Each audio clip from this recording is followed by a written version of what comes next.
Il est 13h.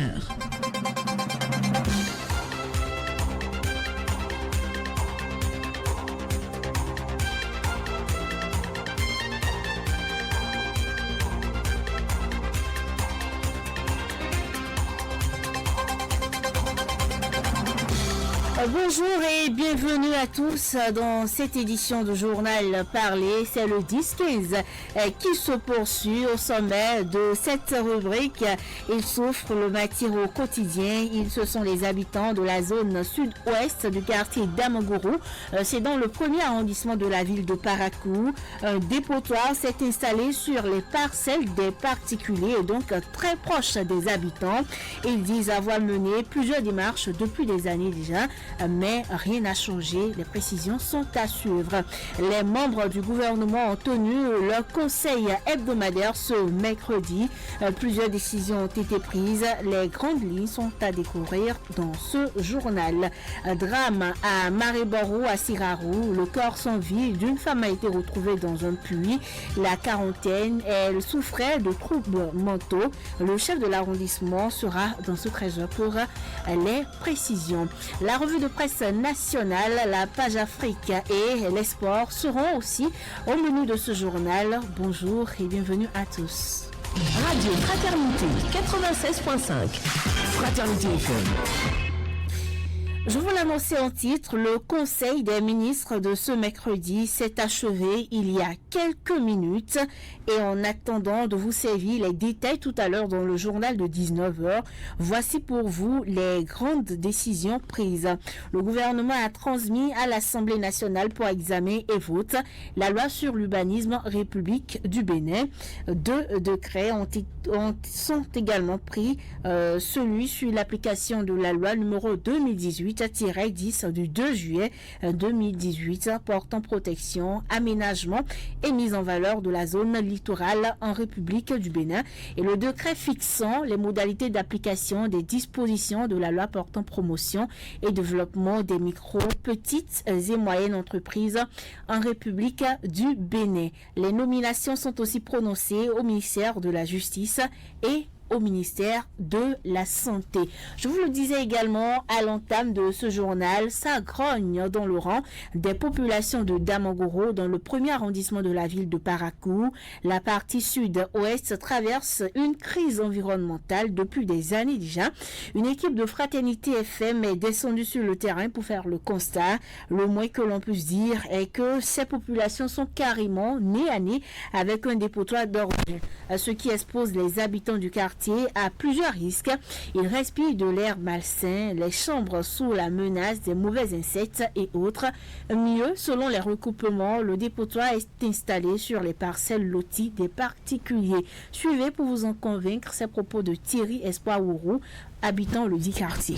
La mairie a choisi le site Okedama comme le site de dépotoir final des ordures. Et comme vous le constatez, toutes les parcelles des gens sont transformées en dépotoir où nous retrouvons les tas d'immondices. Ces tas d'immondices créent assez de dégâts aux habitants de ce quartier où ils n'arrivent pas à vivre et profiter de l'environnement chez eux. Il y a les odeurs qui les envahissent ainsi que les mouches et la nuit les moustiques qui les piquent. Et actuellement vous le constatez que le gouvernement est en train de lutter contre le paludisme à travers la distribution des moustiquaires gratuites. Malgré ça, il faudrait que nous rendons notre environnement sain avant de lutter contre le paludisme parce que ça fait partie des éléments qui vont de pair.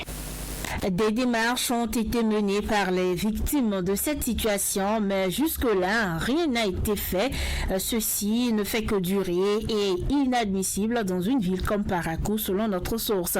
C'est pourquoi elle invite la mairie à tabler sur le sujet et surtout à trouver la solution idoine. Thierry Espoir-Ourou, qu'on écoute. Nous avons mené plusieurs démarches vers la mairie. Nous avons écrit des lettres de doléances pour demander à la mairie de venir venir à notre secours une doléance par rapport aux atteintes environnementales que nous subissons. Et nous avons également adressé une lettre à la préfecture et qui nous ont promis qu'en mai, il y aura la société SGDS qui viendra prendre la relève pour gérer les ordures à Parakou. De là, cette société va dégager toutes les ordures qui se trouvent sur ce site. À ce jour, rien n'est constaté. En juin, on s'est présenté également à la mairie pour les solliciter pour qu'ils viennent repousser les ordures. Jusqu'à ce jour, rien n'a été fait. Bon, ce qu'ils nous ont dit, c'est que pour le moment, qu'ils viendront repousser les ordures devant et ils verront quelle stratégie prendre pour pouvoir gérer ces ordures. Donc, jusqu'à ce jour, rien n'a été fait et nous les demandons à ce qu'ils viennent dégager ces ordures et qu'ils choisissent autre site de dépotoir pour ces ordures.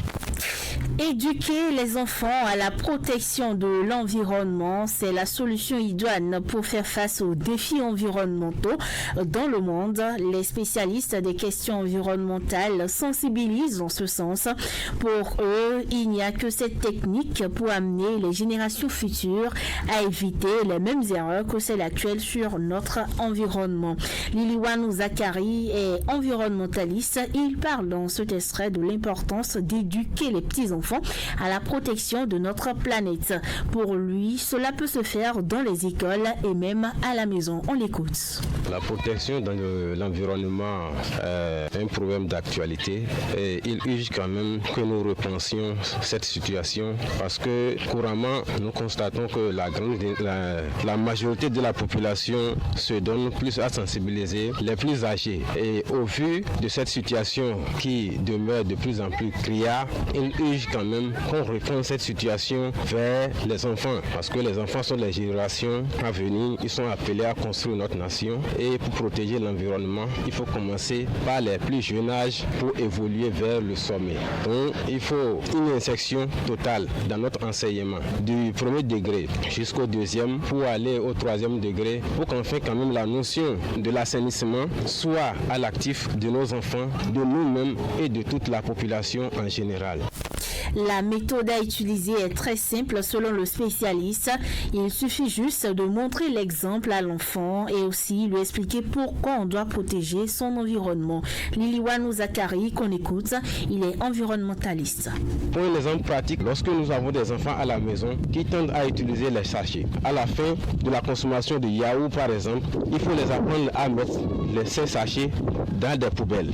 Lorsque nous sommes grands et que nous sommes des exemples à suivre, nous faisons des actes propices, c'est-à-dire je prends les déchets que je les arrange de côté au niveau de la poubelle. L'enfant qui nous regarde a l'intuition déjà de nous copier. Ça fait que à leur tour, quand ils vont voir des sachets traîner, ils iront directement les prendre pour les remettre à leur place, c'est-à-dire au niveau des poubelles. C'est de cette manière que l'enfant grandit positivement pour pouvoir impacter son environnement en conséquence. Aujourd'hui, si nous nous donnons la main, c'est-à-dire des enfants jusqu'aux grands, pour pouvoir quand même gérer ces déchets-là pour la protection de l'environnement, nous allons constater que la question du changement climatique serait réglée. Parce que si nous tendons à polluer l'environnement, déjà au niveau de nos cours d'eau, nous voyons que les poissons sont empoisonnés, nos produits maraîchers sont aussi infectés et tout cela régénère sur notre santé. Donc nous allons tous vivre sains et vivre en toute quiétude. Autre volet de l'actualité, saison pluvieuse et montée des eaux au Bénin. Le ministre du Cadre de vie et des Transports chargé du développement durable joue la carte de la prévention. Dans un communiqué rendu public le 23 juin 2023, José Didier Tonoto a rappelé aux populations les consignes à respecter pour éviter les cas de drame.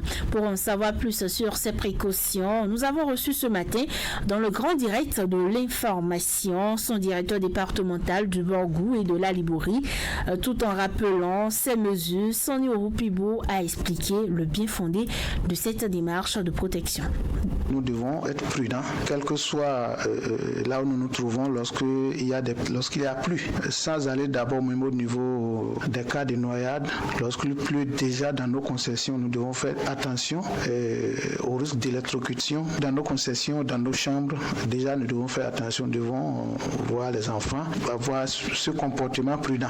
Ensuite, par rapport aux inondations, vous savez, le plus souvent, les drames interviennent lors de la traversée des hautes eaux par des embarcadères ou qui peuvent être des embarcadères de fortune qui sont souvent pas très bien équipés. Et ça, déjà, il faut en tenir compte. D'autres comportements qu'il faut avoir aussi, c'est d'éviter la navigation au niveau des zones à risque. On appelle zone à risque lorsque le niveau d'eau est très élevé et les côtes au niveau de là où il faut accoster ne sont pas facilement atteignables. Donc ensuite, il faut noter la circulation des embarcadères dont la fonctionnalité reste à douter. Lors de fortes pluies, des pluies torrentielles, il faut faire attention. Il arrive même que les eaux de ruissellement que nous voyons là emportent de petits enfants et c'est souvent des drames qui surviennent. Le gouvernement a donc joué sa partition en rappelant ces mesures préventives. Il reviendra désormais aux populations, notamment celles situées dans les zones à risque, de faire preuve de prudence pour éviter d'éventuels cas de noyade ou d'accidents fluviaux aux conséquences dramatiques. C'est en tout cas le souhait du directeur départemental du cadre de vie Borgou et Alibouri, Sani Pibou. Il faut dire qu'il y a zéro prise de risque au niveau des populations, ce dont nous ne pouvons pas être sûrs. Mais l'idéal aurait été que nous soyons écoutés, que le gouvernement soit écouté et que les gens puissent prendre toutes les dispositions pour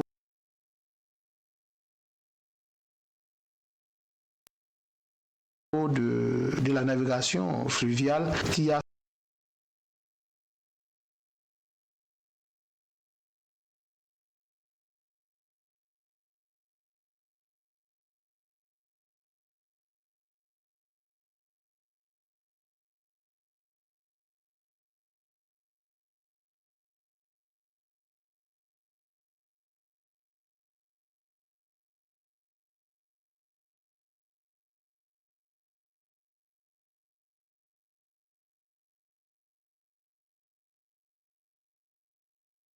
dans un puits le dimanche 2 juillet dernier.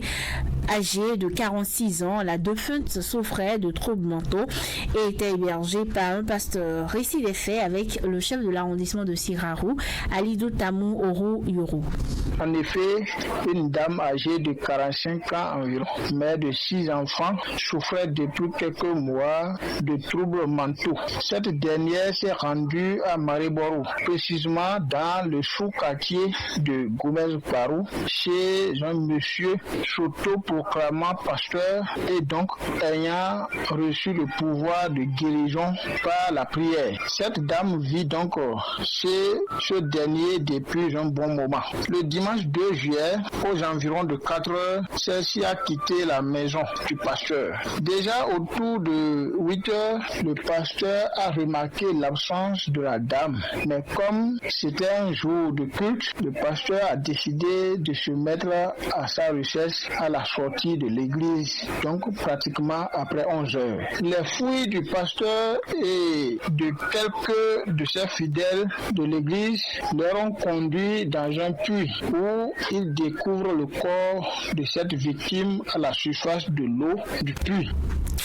Aussi, après le drame, les autorités locales, la police républicaine ont été saisies et après le constat d'usage, le corps de la victime a été remis à ses parents pour inhumation. Confirmation avec le CIA, Alidou Tamou Oro Yoro.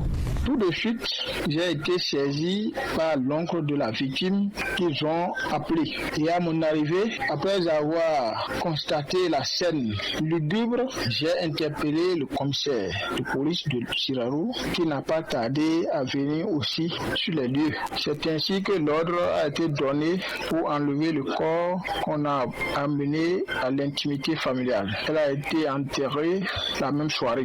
Le commissaire a été instruit pour ouvrir une enquête qui va nous permettre de comprendre les mobiles de ce drame. Les insecticides sont utilisés pour se protéger des moustiques, des insectes et autres. Néanmoins, l'utilisation de ces insecticides représente aussi une menace pour l'organisme humain. Des réactions allergiques, des irritations, bref, des effets indésirables. Voilà quelques risques auxquels sont exposées les personnes qui utilisent ces produits. Alassane Akpaki est un médecin généraliste. Il se fait plus explicite sur les risques de l'utilisation des insecticides. Les insecticides que nous utilisons dans nos maisons, soit pour chasser les moustiques, soit pour tuer les insectes. Ces insecticides-là, ce sont des composés qui contiennent souvent des substances allergiques. Donc, quand nous mettons ces produits-là, au moment où nous sommes dans la chambre nous-mêmes, nous sommes en contact avec ces substances-là et ça peut créer des rhinites allergiques, une toux allergique, tout ça là. Donc, ça peut créer ces soucis. Plus les rhinites allergiques que nous constatons. Donc, vous allez constater qu'après, lorsque la personne reste en contact au bout de 10 à 15 minutes, 30 minutes, la personne commence par éternuer, par faire une toux, etc. Donc, surtout, c'est les substances allergiques. Et lorsque c'est des insecticides qui contiennent des organophosphorés qui sont encore plus dangereux, ça peut créer des intoxications. Lorsque, par hasard, ces insecticides-là entrent en contact avec l'organisme, donc quand nous avalons ça par mégarde, ou bien quand nos enfants prennent ces insecticides-là qu'ils mettent dans la bouche, ça peut amener des intoxications, ça peut même amener parfois même des décès chez les enfants. L'utilisation des insecticides comporte un grand risque pour l'homme. Malgré son utilité, il faut juste savoir l'utiliser selon notre source. Alassane Akpaki parle dans cet extrait des précautions à prendre pour l'utilisation des insecticides tout en étant protégé. On l'écoute.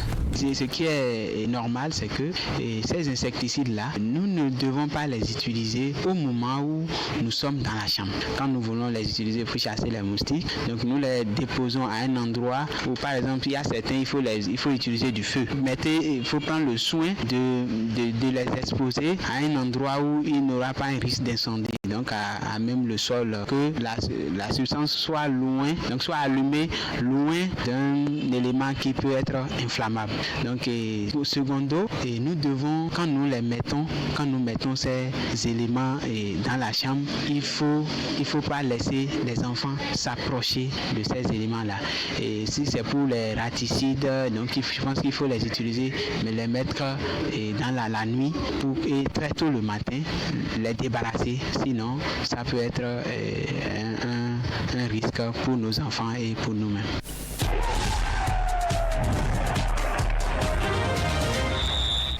Les sports à présent, c'est avec vous, Jacques Tébé, bonjour. Bonjour, fidèle avion. Cannes U23, une finale 100% maghrébine. Ce sera Égypte-Maroc en finale de la Coupe d'Afrique des Nations. La Cannes U23, les deux sélections du Maghreb ont décroché leurs tickets respectifs ce mardi lors des demi-finales de ce tournoi. Dans un match piège face à la Guinée, l'Égypte a tiré son épingle du jeu en emportant un but à 0 de son côté. Le Maroc a eu recours au tir au but pour l'emporter face au Mali et 4 tirs à 2. Maroc-Égypte, ce sera donc samedi prochain en finale. Les deux sélections décrochent aussi ainsi leur ticket pour les Jeux Olympiques de Paris 2024.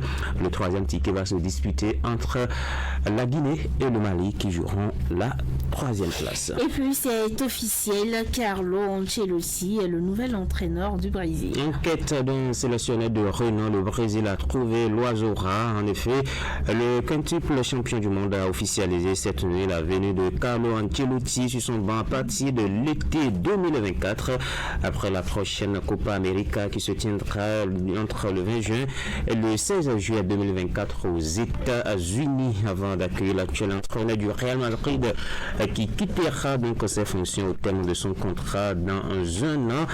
La Confédération brésilienne de football, la CBF, a également confirmé la venue de Fernando Diniz en tant qu'entraîneur intérimaire pour prendre le relais de Ramon Menezes les 12 mois à venir à la tête de la sélection brésilienne. C'était les sports. On retrouve à présent Karine Djegui pour la page Afrique.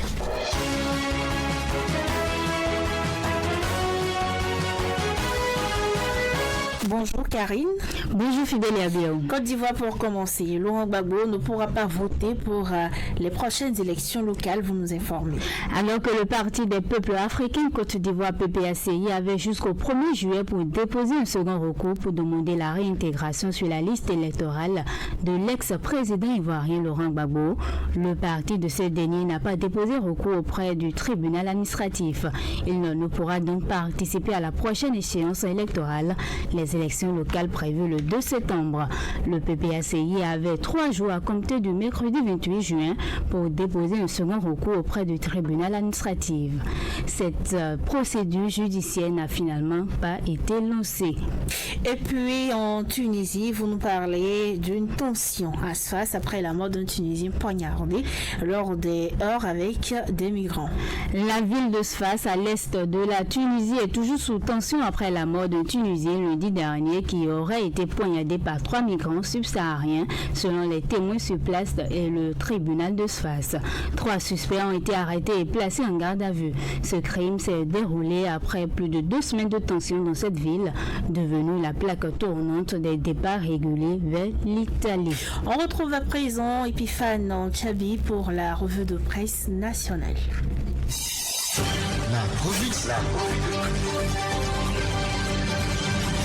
Bonjour à tous et bienvenue dans cette revue de presse. Depuis l'avènement au pouvoir du président Patrice Talon en 2016, plusieurs secteurs font l'objet d'évaluations fonctionnelles et de réformes. Le pèlerinage à la Mecque n'a pas échappé à cette démarche méthodologique du gouvernement béninois, fait savoir le matinal. Ainsi, poursuit la publication, l'organisation du Hajj a eu aussi sa part de réforme, mais quelques couacs persistent dans l'organisation et nécessitent le maintien des dites réformes en vue de l'amélioration du modèle organisationnel en cours au Bénin. Avant les réformes, aller au pèlerinage relevait d'un véritable chemin de croix, précise la publication, qui ajoute qu'il arrive que les pèlerins qui désirent aller à la Mecque paient le coût fixé, arrivent à Cotonou, attendent vainement l'avion pour se faire dire au bout de 3 semaines que le voyage en Terre Sainte n'aura pas lieu. Au mieux, l'aventure s'arrête à Cotonou et au pire, c'est à Lagos ou Douala que le rêve se brise, déplore le canard qui révèle que la raison évoquée est souvent liée aux problèmes de visa, d'avion et bien d'autres. C'était un vrai cauchemar et pris de honte, certains se sont suicidés suite à ce genre de situation, déplore la publication. Soucieux d'offrir à ses compatriotes musulmans des conditions décentes de pèlerinage à la Mecque, le gouvernement a initié des réformes, reconnaît le journal, et après l'édition 2022, la première sous les réformes, l'organisation du Hajj à sa 2e édition sous ce nouveau dispositif organisationnel. Pour atteindre les résultats à la satisfaction des pèlerins, le CANA appelle les responsables à tous les niveaux de la chaîne d'organisation du Hajj à travailler sans désemparer afin de tirer le son des expériences vécues pour des points d'amélioration. Dans la suite de cette revue, Matin Libre s'intéresse à la réplique des avocats de Rekia Madougou au député de l'Union progressiste Le Renouveau Lazare Sekhuetor au sujet du vote de la loi pour celles qui séjournent depuis peu à la prison civile de Misrété, et note que le juge Sekhuetor reçoit des coups de droit de la part des avocats de l'opposante. Lors d'une séance médiatique, le député a différencié la situation carcérale de l'opposante Rekiat Madougou de celle de Joël Aïvo, écrit le journal. Selon ses dires relayés par l'investigateur, il n'y a pas eu de preuves directement liées à Joël Aïvo qu'on pourrait attacher aux actes criminels qu'on lui reproche. Ce qui, au dit du député, milite en faveur d'une loi d'amnistie pour le constitutionnaliste. Par contre, pour Rekia Madougou, Lazare Sekhuetor révèle selon la publication que de son numéro, de l'argent est parti vers des numéros des gens qui sont retrouvés au cœur de l'organisation des troubles à l'ordre public et autres. Cette affirmation a fait sortir les avocats de l'opposante en détention, nous informe le journal qui renseigne que ces derniers affirment que nulle part dans le dossier, il n'est retenu la charge de trouble à l'ordre public contre leur cliente. Mieux poursuivre les conseils de Rekiat Madougou repris par l'investigateur. L'avis du groupe de travail de l'Organisation des Nations Unies sur la détention arbitraire a mentionné que le gouvernement n'a fourni aucun procès verbal de témoignage, d'échange téléphonique ou autre document quant à l'implication présumée de l'opposante dans une entreprise de financement de terrorisme.